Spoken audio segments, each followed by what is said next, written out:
ਗਿਆਨੀ ਸੰਤ ਸਿੰਘ ਜੀ ਮਸਕੀਨ ਸਾਨੂੰ ਆਪਣੇ ਵਿਚਾਰਾਂ ਦੇ ਨਾਲ ਬਹੁਤ ਕੁਝ ਸਿਖਾ ਕੇ ਗਏ ਹਨ।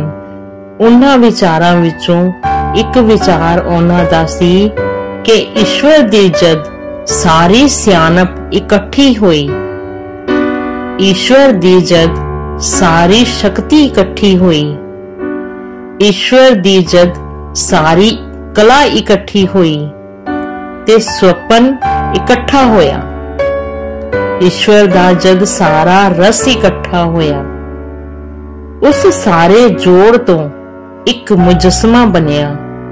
ਉਸ ਮੁਜਸਮੇ ਦਾ ਨਾਮ ਹੈ ਧੰਨ ਗੁਰੂ ਗੋਬਿੰਦ ਸਿੰਘ ਜੀ ਮਹਾਰਾਜ।